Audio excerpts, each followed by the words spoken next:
네, 오늘 좀 엄청 긴 내용이지만 사실 크게 엄청나게 많은 분량의 내용들이 또 들어있진 않습니다. 네, 그래서 세 사람에 대한 처분을 이제 솔로몬이 어떻게 하고 있는가라고 하는 것이 오늘 본문이 담고 있는 이제 요지라고 할 수가 있고, 당시에 솔로몬이 이처럼 이 세 사람을 향하여서 행한 이 행동들이 과연 신학적으로 구속사적으로 어떤 의미를 담고 있는 것이고, 그것이 또 그리스도로 말미암아 어떻게 성취가 되었고 그리스도 안에서 우리에게 어떻게 적용되어지는 것인가라고 하는 것들을 오늘 이 시간 좀 살펴보는 시간들을 갖고자 합니다.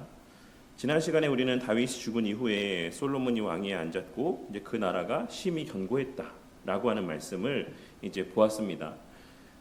그래서 오늘 본문의 내용들 가운데서 우리가 좀 주목해서 볼 만한 표현은 오늘 말씀이 이 견고했다, 견고히 세워졌다라는 말씀과 46절에 견고하여 지니라 라고 하는 말씀으로 시작되고 끝맺음 되어지고 있다라는 것입니다.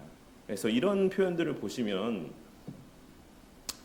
뭐가 또 막 생각나지 않으십니까? 신학적인 막 내용들이 이미와 아직이라는 이런 개념들이 막 불끈불끈 막 이렇게 샘솟지 않으십니까?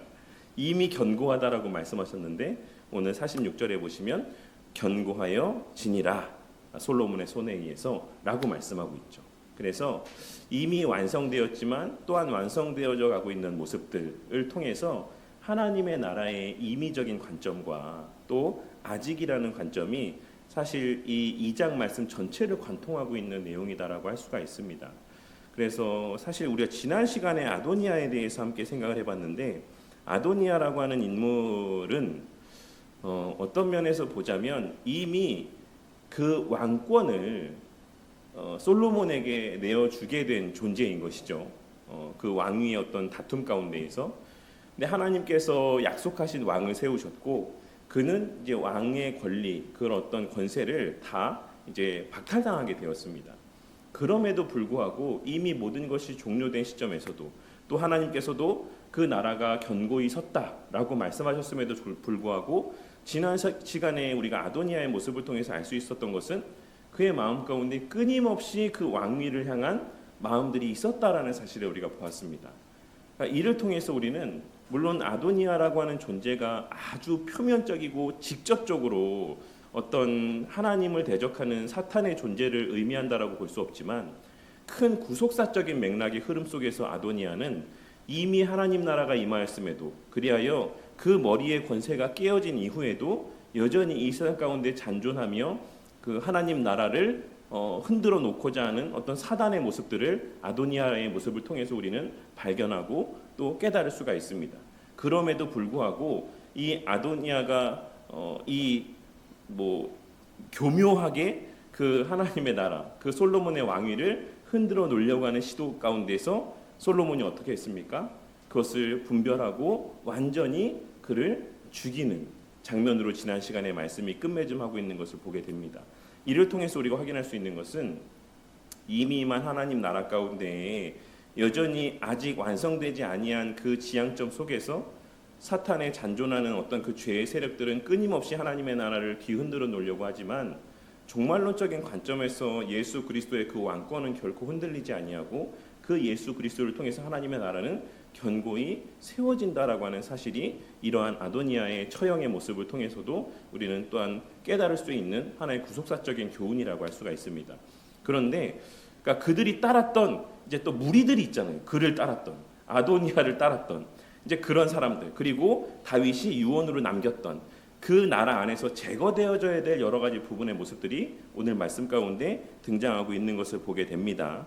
그래서 오늘 말씀을 통해서 우리는 하나님의 나라라고 하는 것이 하나님 편에서 그리스도를 통해 이 땅에 이미 임하였고 또 완성을 향해서 계속해서 나아가고 있는 과정 가운데 있지만, 그 모든 과정 가운데서 또한 하나님께서 우리 가운데 어떠한 방식으로 그 이미 임한 하나님 나라를 온전히 드러나게 하시는가를 이러한 세 인물 아비아달과 요압과 시므이의 모습을 통해서 우리에게 나타내 보여주고 있으시다라고 할 수 있고, 이것이 또한 그리스도 안에서 어떻게 성취되었는가를 통해 이 말씀, 오늘 말씀의 교훈들이 우리의 이 시대의 교회적 삶 속에서의 개인의 성화의 과정들 가운데 하나님께서 당신의 백성들에게 베풀어 주시는 은혜는 무엇이고, 또한 어떠한 방식으로 당신의 백성들을 또한 세워가시는가라고 하는 것들을 오늘 말씀의 내용들을 통해서 또한 우리가 또 생각해보고 깨달을 수가 있다라고 할 수 있습니다.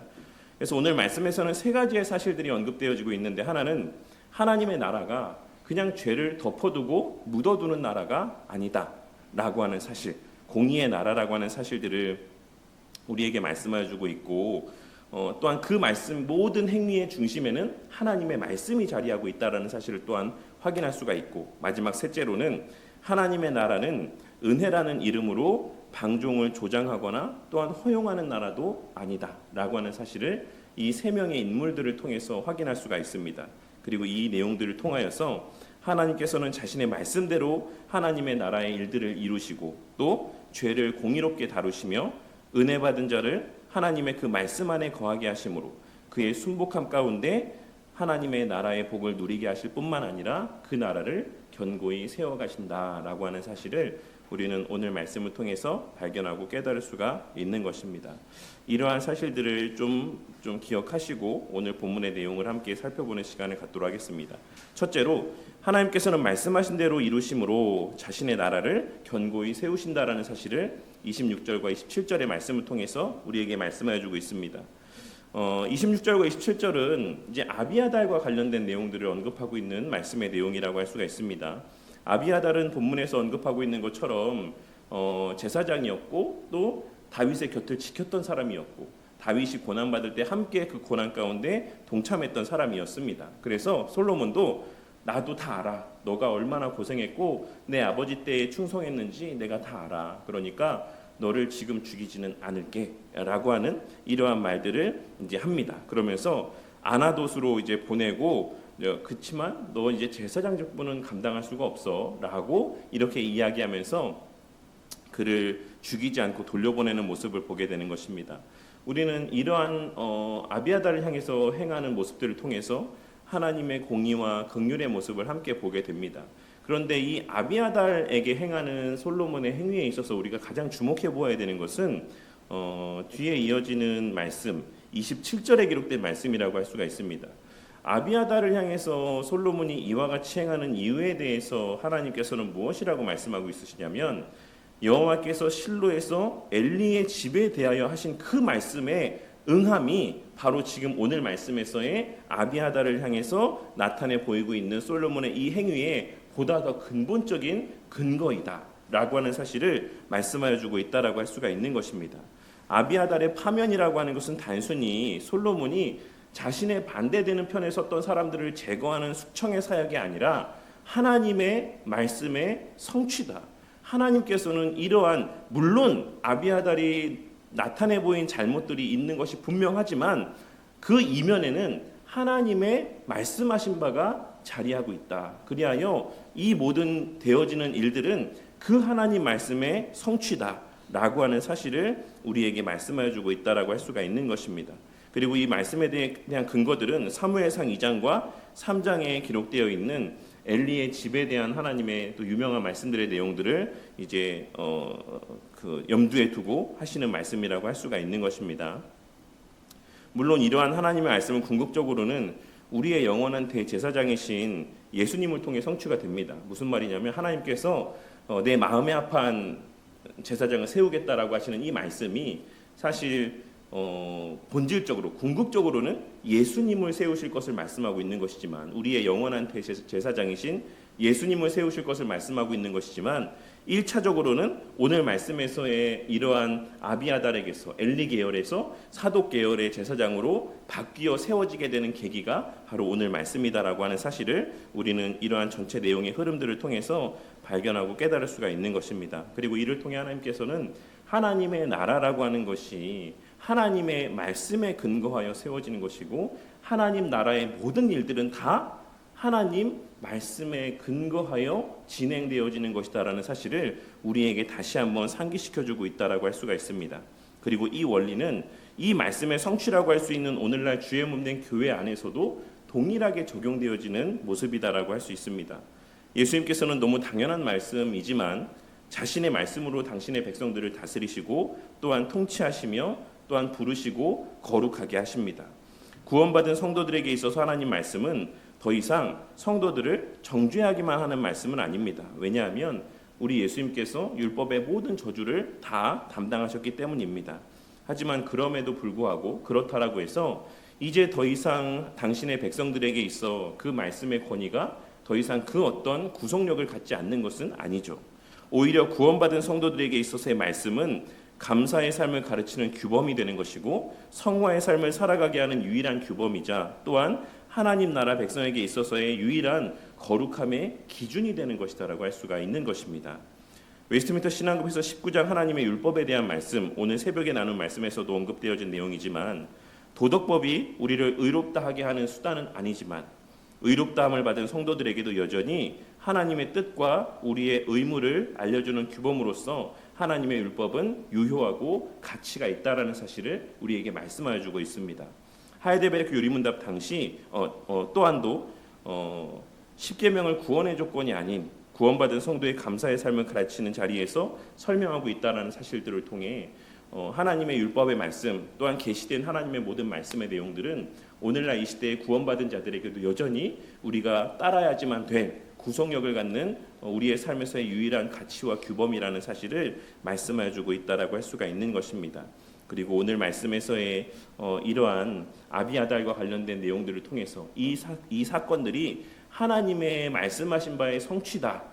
또 그 성취로서 지금 솔로몬이 이와 같은 모습을 행하고 있는 것이다 라고 하는 사실을 통해서 시대를 초월하여 모든 하나님 나라의 그 중심의 통치의 원리는 하나님의 말씀이라는 사실을 우리에게 다시 한번 상기시켜주고 있다라고 할 수 있는 것입니다. 또한 둘째로 하나님께서는 죄를 공의롭게 다루심으로 자신의 나라를 거룩하게 세우신다라는 사실을 오늘 말씀을 통해서 보게 됩니다. 이후에 이어지는 28절에서부터 35절까지의 긴 말씀을 통해 솔로몬은 요압에 대해서는 다른 처분을 내리고 있는 것을 보게 됩니다.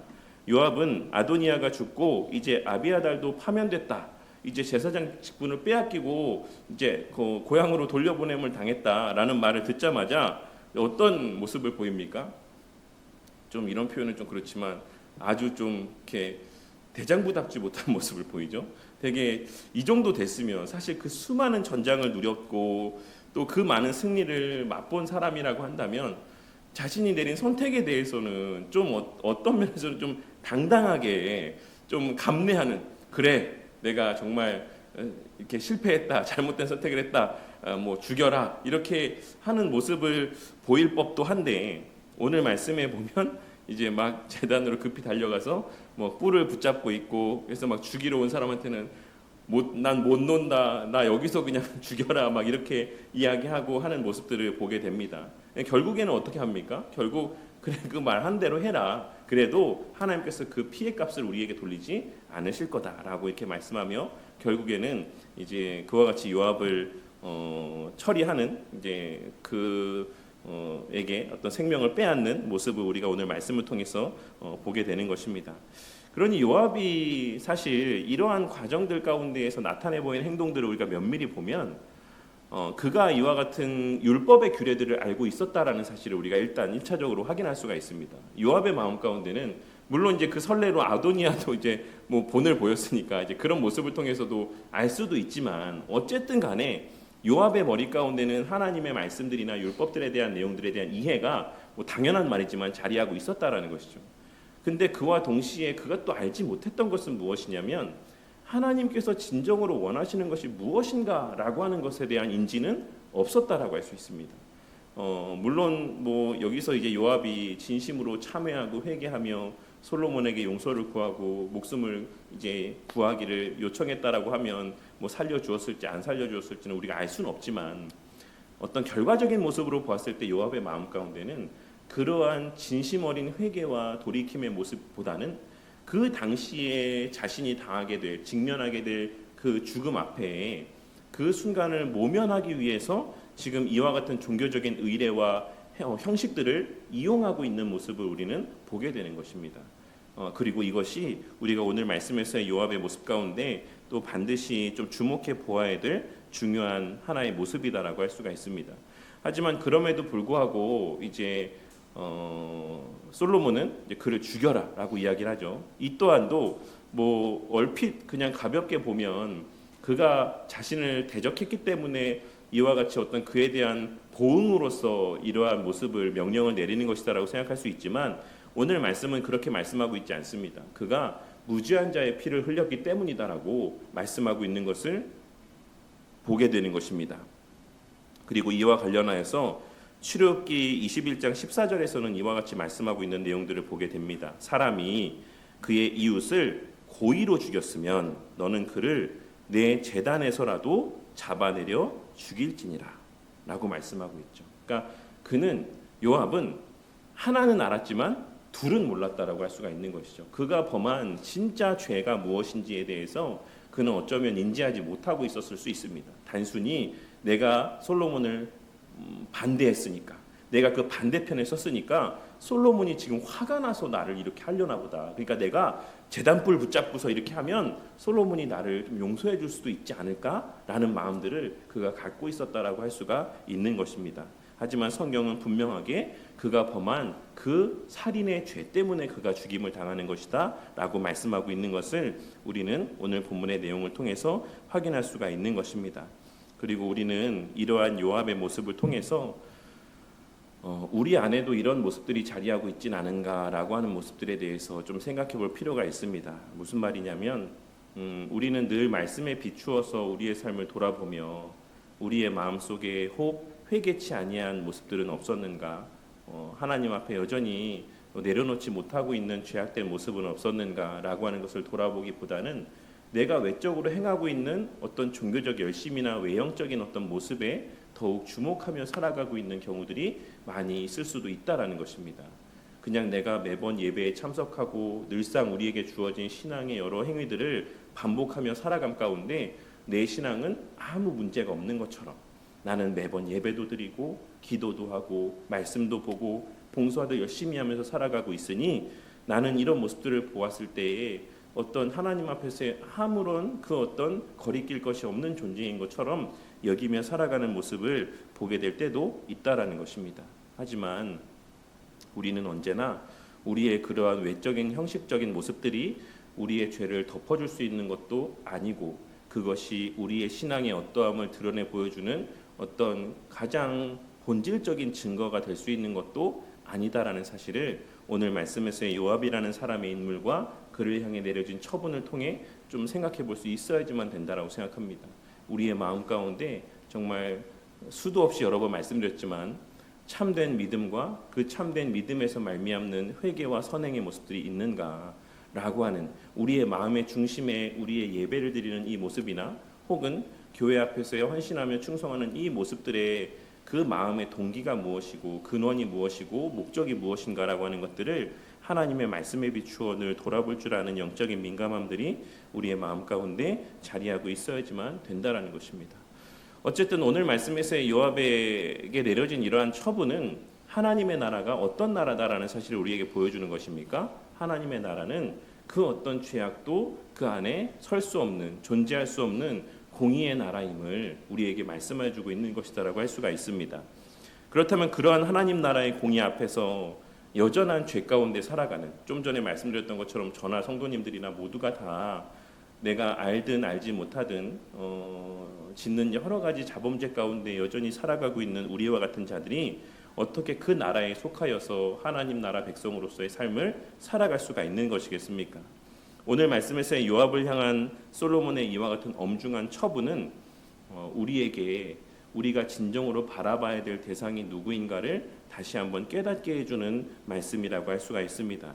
그것은 바로 우리의 구원에 있어서의 유일한 소망이라고 할 수 있는 우리 주 예수 그리스도를 다시금 바라보게 해주는 의미들이 이 요압을 향해 내려진 그 엄중한 처벌의 모습 가운데 담겨 있다라고 할 수가 있는 것입니다. 그리고 그와 더불어서 그 예수님께서 행하신 성육신으로 말미암아 행하신 모든 구속의 사역이 결국에 무엇을 위한 일이었는가라고 하는 사실 또한도 우리에게 다시금 상기시켜주는 사건이라고 할 수가 있습니다. 예수님께서는 참 하나님이자 참 인간으로 이 땅에 성육신하셔서 본래 우리가 감당했어야지만 되었을, 감내해야지만 되었을 죄의 책임을 대신 감당해 주셨습니다. 그리고 또한 우리가 본래 충족했어야지만 되었을 율법의 모든 요구를 예수님께서 대신 충족하여 주셨다라고 할 수가 있는 것입니다. 그리하여 우리가 흔히 위대한 교환이라고 하는 그 십자가상에서 이루어진 우리의 죄가 그리스도에게로, 그리스도의 의가 우리 가운데 전가되어지는 그 위대한 교환 가운데 이제는 우리가 하나님 앞에서의 의인이라 여김받는 그러한 존재, 더 나아가서 하나님의 자녀라는 여김 가운데 그 특권을 누리며 만끽하는 사람들로 살아가게 된 것이다라는 사실을 알 수가 있는 것입니다. 그리고 이러한 예수님의 행하심으로 말미암는 구원의 은혜에 대한 바른 깨달음과 인지가 있는 사람들은, 그에 대한 참된 감사의 마음들이 자리하고 있는 자들은 우리를 결코 그 죄 가운데 다시금 머물게 하지 않습니다. 우리를 이 자리에 있게 하시기 위해 감내하신 예수님의 그 희생과 사랑의 크기를 진심으로 아는 자들은 거저받은 은혜다라는 사실로 인하여서 방종한 삶을 살아갈 수 없다라는 것입니다. 그렇기에 우리는 오늘 말씀에서의 요압의 죄에 대한 엄중한 처분을 통하여서 우리의 본래의 상태에 대한 깨달음과 그러한 우리를 위해 행하신 예수님의 구속 사역에 대한 그 의미와 가치를 다시 한번 깨달을 수가 있는 것이고, 그러한 구원 가운데 살아가는 우리가 마땅히 이 땅에서 추구하며 살아야 되는 삶의 모습이 무엇인가에 대하여서도 다시 한번 생각해 볼 수가 있는 것입니다. 그리고 이를 조금 어려운, 우리 성도님에게는 어렵지 않겠지만 신학적인 표현으로 이제 이야기하자면, 칭의와 성화는 구별되지만 분리되지 않는다라는 사실을 우리는 그러한 교훈을 오늘 말씀에서의 요압을 향해 내리신 이 엄중한 어떤 징계의 모습을 통해서 발견하고 깨달을 수가 있는 것입니다. 그리스도와 연합한 자는 의롭다함을 받을 뿐만 아니라 그리스도의 생명으로 새롭게 되어서 남아있는 죄의 흔적과 힘써 싸우며 거룩의 길을 걸어가게 되어 있습니다. 그러니 오늘 말씀에서의 요압을 향한 심판은 우리에게 두 가지의 사실을 동시에 가르쳐주는 것이다라고 할 수가 있는 것입니다. 하나는 하나님의 공의 앞에 우리는 오직 그리스도의 의로만 설 수 있는 자들이라는 사실과, 다른 하나는 그 의로 말미암아 의롭다함을 받은 자들은 더 이상 종교적인 형식 뒤에 숨어 아무렇지도 않게 계속해서 죄를 짓는 삶을 살아갈 수 없고, 말씀 앞에서 늘 회개하며 참된 성화의 완성을 향해 걸어가야지만 되고, 또한 걸어가게 될 수밖에 없다라는 사실을, 이러한 하나님의 나라가 공의의 나라다라는 사실을 통해서 우리는 또 깨달을 수 있는 교훈이라고 할 수가 있는 것입니다. 마지막 셋째로, 그러한 맥락에서 하나님께서는 오늘 말씀에서의 시므이라는 인물의 예시를 통해 하나님께서는 은혜 받은 백성들을 왕의 말씀 안에 거하며 순종하게 하심으로 그 나라의 복과 은혜를 계속해서 누리게 하시며 자신의 나라를 견고하게 세워가신다. 그 백성들의 순종함을 통해 하나님의 나라를 견고히 세워가신다라는 사실을 오늘 말씀을 통해서 보게 됩니다. 물론 좀 결론부터 말씀드리면, 다시 또 지난 시간에도 말씀드렸던 것 같은데, 오늘 말씀에서의 시므이가 참된 성도의 본이자 예표가 되는 인물은 아닙니다. 분명히 말씀드리지만, 하지만 이 시므이를 향해서 건네었던 이 조건적인 명령들과 또 그의 결과로 말미암아 그에게 이제 당하게 되었던 그 결과적인 모습으로 말미암아 우리는 이제 우리 그리스도인의 삶에서의 요구되어지는 하나님의 말씀에 대한 순종의 의미들을 발견하고 깨달을 수가 있다라는 것입니다. 마지막으로 솔로몬은 36절에서부터 또 46절까지 이어지는 긴 말씀을 통해서 이제 남아있는 한 사람인 시므이와 관련된 처분의 내용들을 이제 다루고 있습니다. 시므이는 과거에 다윗을 저주했고 돌을 던졌던 사람으로서 왕을 모욕했던 사람이었습니다. 사실 그 자리에서 죽었어도 아무런 할 말이 없었던 사람이었다라고 할 수가 있죠. 그러나 솔로몬은 처음에 그를 죽이지 않았습니다. 대신에 예루살렘 안에 머물라고 명령하며 기드론 시내를 건너지 말아라 라고 말씀하고 있는 모습을 보게 됩니다. 그리고 이 명령을 어기면 죽게 될 것이다라고 분명하게 경고했고, 이 경고의 말에 대해서 시므이는 어땠습니까? 너무 좋은 말입니다. 정말 너무나도, 이걸 어떻게 표현하죠? 굿 아이디어입니다. 저는 정말 이 말씀에 순종해서 여기만 있겠습니다라고 그도 그렇게 대답을 했던 그러한 약속들이었습니다. 그런데 이후에 얼마간의 시간이 흐른 뒤에, 3년의 시간이 흐른 뒤에, 뭐 길다면 길 수도 있고 짧다면 짧다고 볼 수도 있는데, 항상 이제 뭐 이런 표현하는 게 좀 어떨지 모르겠지만, 항상 모든 거에는 직장 생활도 마찬가지고 3년, 5년, 뭐 7년, 10년 뭐 이렇게 뭐 위기가 찾아온다라고 하더라고요. 근데 어쨌든 3년 만에 이제 시므이에게 위기가 찾아왔습니다.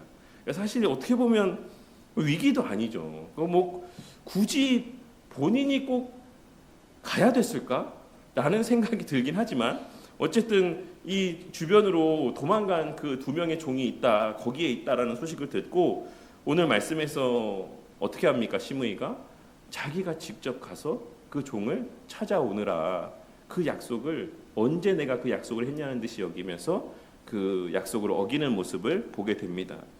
그리고 또 물론 뭐 솔로몬이 사람을 심어 놓은 거겠죠.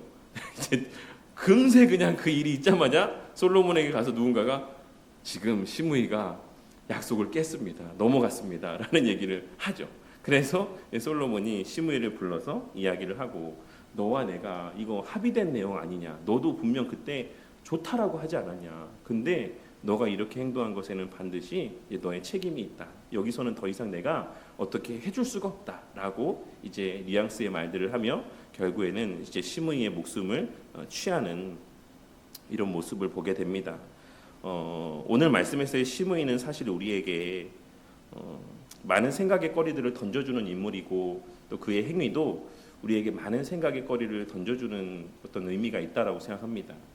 그는 지금 생명을 건진받은 거예요. 사실 죽었어야 됐는데 그 생명의 보존함을 받고 사실 새로운 생명을 부여받은 거나 마찬가지입니다.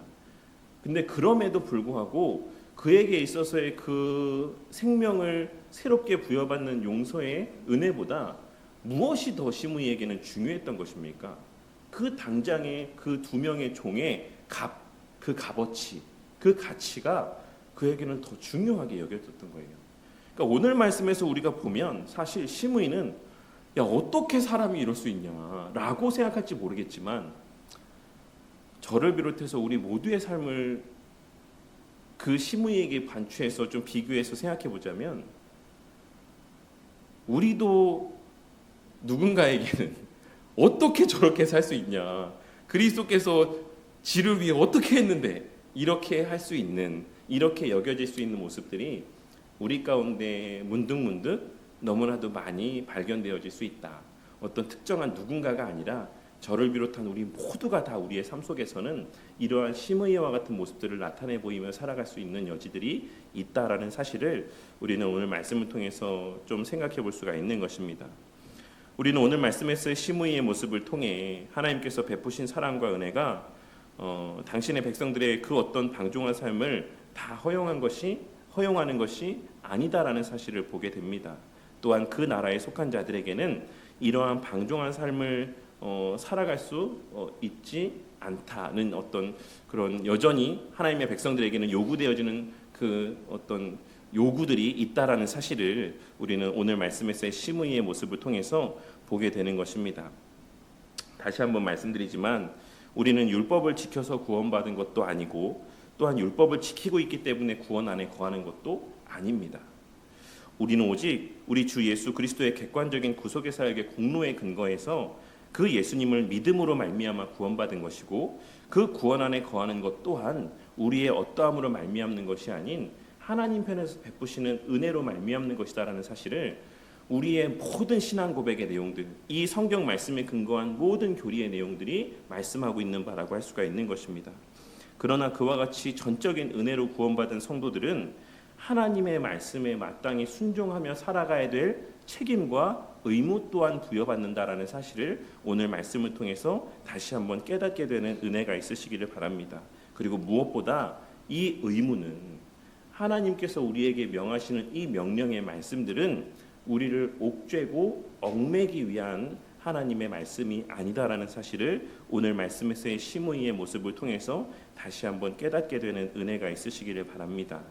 구원받은 백성들에게 있어서의 이 율법에 순종하며 살아가는 삶이라고 하는 것은 우리에게 주어진 가장 큰 감사를 온전히 표현할 수 있는 방법이고 길이자 그 속하게 하신 하나님 나라의 아름다움과 영광을 더욱 풍성히 드러내게 하는 유일한 길인 것이고 그 나라 안에서 받은 구원의 은혜를 더욱 풍성히 누리고 만끽하게 하시는 하나님의 은혜의 방편이라는 사실을 우리는 시므에게 내려졌던 이 명령의 내용들을 통해서 또 깨달을 수 있어야지만 된다라는 것입니다.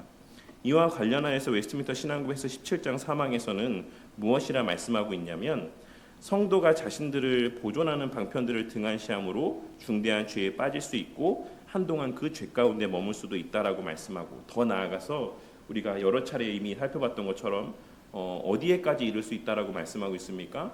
이 생에서의 하나님의 징계, 그 책망을 자초하는 데까지 이르게 될 수 있다라고 말씀하고 있습니다.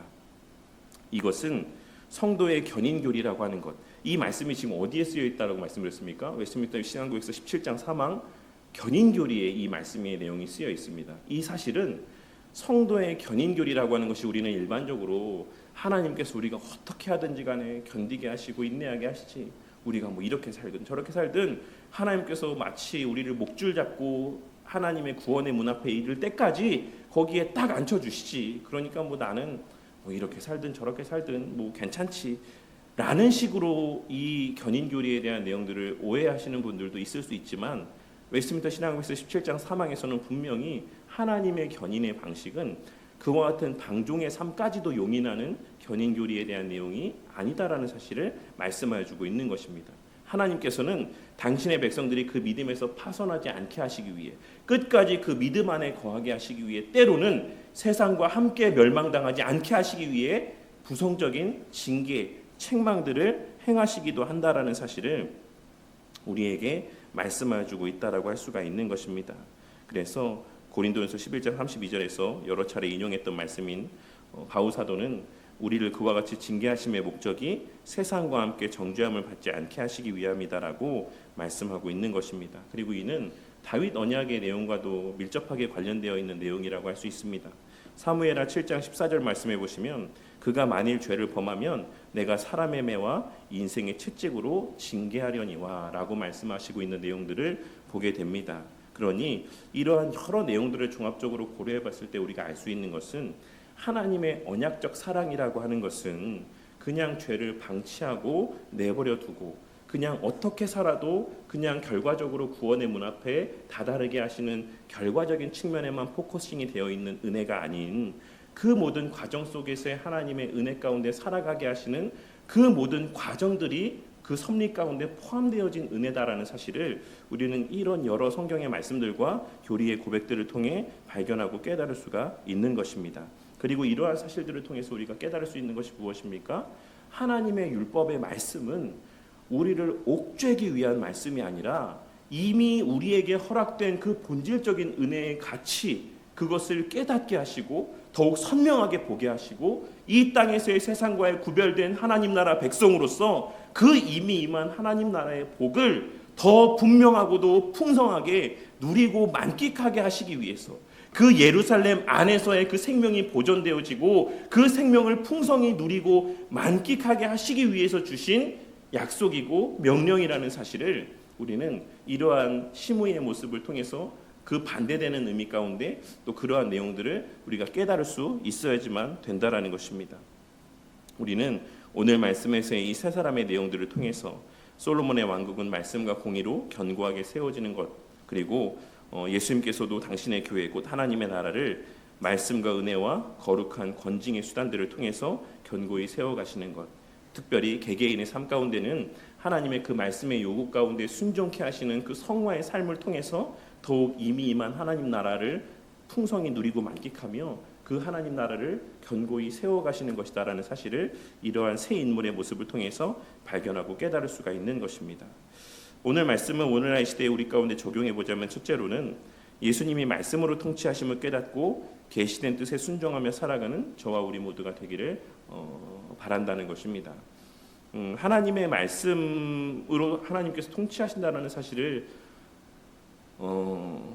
부인하시는 분들은 없겠죠. 누구나가 하나님의 말씀에 따라 순종하며 살아간다라고 이야기를 합니다. 근데 문제는 그 하나님의 말씀을 어떻게 이해하느냐가 사람마다 좀 차이가 있다라고 할 수가 있겠죠. 어떤 분들은 그냥 말씀에 기록된 내용들을 자의적으로 해석하여서 그 상황에 어떤 정당성을 부여하는 식으로 말씀을 해석하며 그 자신의 고집대로 살아감에도 불구하고 나는 말씀대로 살아가고 있어 라고 이야기하시는 분들이 있는가 하면 정말로 하나님의 계시된 뜻에 근거하여서 그 말씀에 자신을 복종시키며 그 하나님 말씀의 통치 가운데 살아가는 이들도 있다라고 할 수가 있습니다.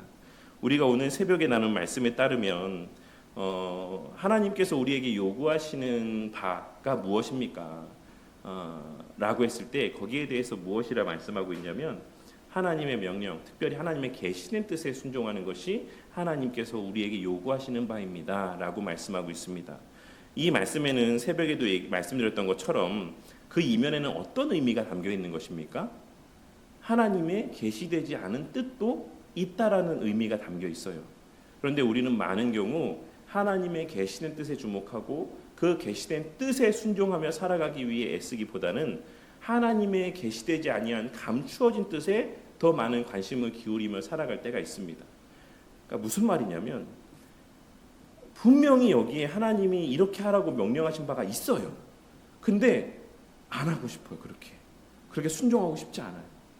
그래서 그냥 다른 이와 또 반대되는 삶을 살아가며 온갖 말들을 거기에 변명의 거리로 삼기도 하고 또 그렇게 하다가 또 넘어지고 뭐 이렇게 하나님의 책망과 징계들을 받게 될 때에는 거기에 대해서 깨닫고 돌이키기보다는 또 하나님의 말씀을 오용하여서 하나님이 모든 것이 다 또 합력하여 선을 이루게 하신다라고 했으니까 이 길에도 또 하나님의 뜻이 있겠지라고 생각하며 꾸역꾸역 또 그 길을 내 뜻을 굽히지 않고 살아가는 모습을 보게 될 때도 있는 것입니다.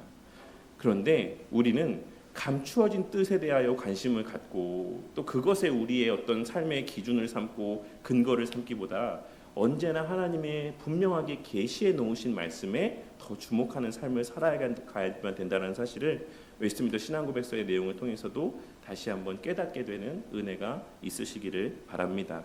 이와 관련해서 신명기 29장 29절에서는 이렇게 말씀하고 있습니다. 감추어진 일은 우리 하나님 여호와께 속하였거니와 나타난 일은 영원히 우리와 우리 자손에게 속하였나니 이는 우리에게 이 율법의 모든 말씀을 행하게 하심이니라 라고 말씀을 하고 있습니다. 사실 우리의 삶에 이제 비추어 보면 하나님의 말씀은 생각보다 훨씬 클리어합니다.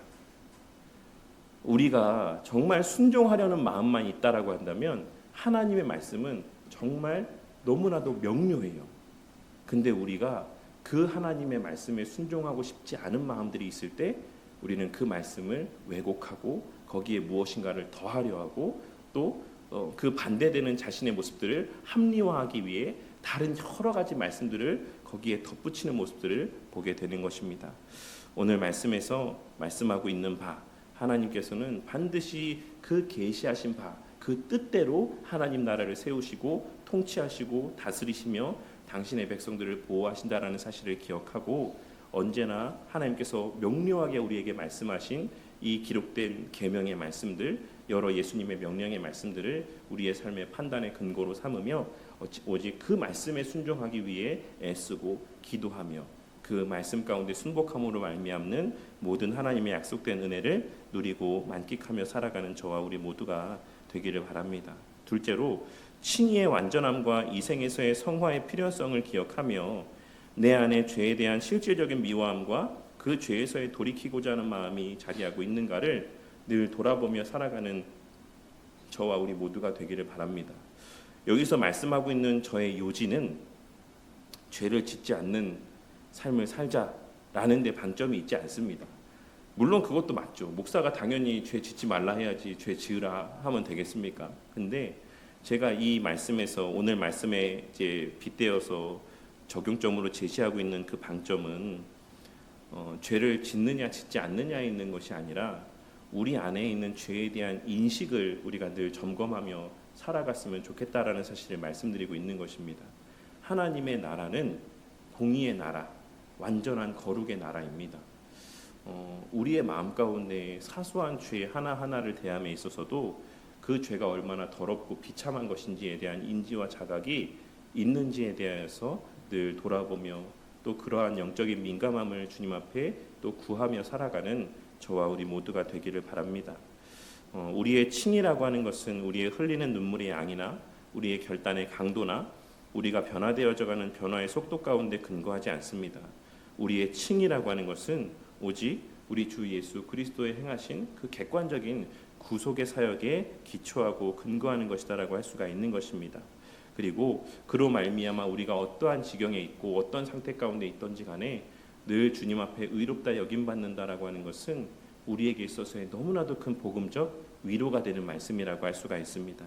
하지만 그와 동시에 우리는 오늘 말씀에서의 요압에게 행하신 모습을 통하여 하나님께서 죄에 대하여 얼마나 미워하시고 민감하게 반응하시는지 또한 우리의 마음 가운데 깨달아지는 은혜가 또 있게 하여 주시기를 원합니다. 그리하여 우리가 이 땅에서의 부족과 연약함으로 말미암아서 어쩔 수 없이 죄를 지으며 살아갈 수밖에 없지만 그 죄를 당연시 여기거나 앞서 말씀드렸던 것처럼 자신의 부족과 연약을 또 다른 하나님의 말씀들을 인용하여서 늘 합리화하려 하고 또 변명의 거리로 삼으려 하는 모습을 나타내 보이기보다는 아무리 사소한 죄 하나하나에도 우리가 늘 민감하게 반응하며 그러한 죄 가운데 살아가는 우리의 비참에 대하여 주님 앞에 용서를 구하며 도우심의 은혜를 또 간구하며 살아가는 자들이 또 되어감으로 말미암아 우리 가운데 정말 명목상의 모습이 아닌 진심 어린 마음 속에서부터 우러나오는 마음으로 나보다 남을 더 낮게 여기는 마음들이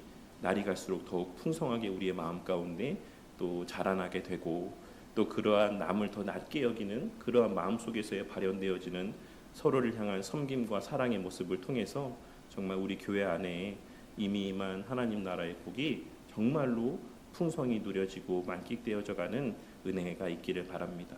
하나님의 나라가 그러한 자들을 통해서 그러한 성화의 모습, 죄와의 힘써 싸우는 모습과 그 안에서의 비참을 깨닫고 늘 회개하는 자들의 모습을 통해서 견고히 세워져 간다는 사실을 기억하고 우리 교회 모두가 늘 선줄로 생각하지 아니하고 언제나 성화의 과정 속에서의 불완전함과 연약함들을 깨닫고 늘 겸손함 가운데 또 진심 어린 서로를 향한 섬김들이 또 가득하여져 가는 은혜가 있기를 바란다는 것입니다.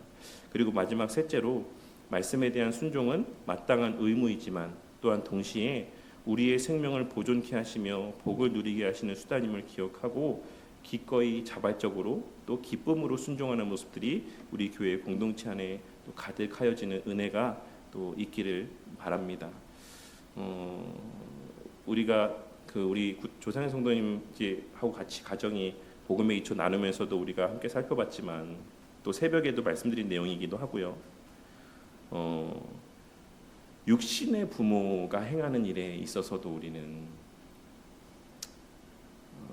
그것이 선하다라는 것을 저 부모님의 저러한 행하심들이 얼마나 정말 그 자식을 위한 전적인 사랑의 모습이냐라고 우리가 이야기하고 또 생각함 가운데 살아가고 있으면서도 그 한낱 사람에 불과한 존재가 나타내 보이는 사랑이나 온전함과는 비교할 수 없는 하나님께서 우리에게 말씀하시는 바에 대하여서는 우리는 의심하고 그것을 왜곡하고 혹시나 우리에게 해가 되는 일이 아닐까라는 생각을 하게 될 때가 많이 있습니다.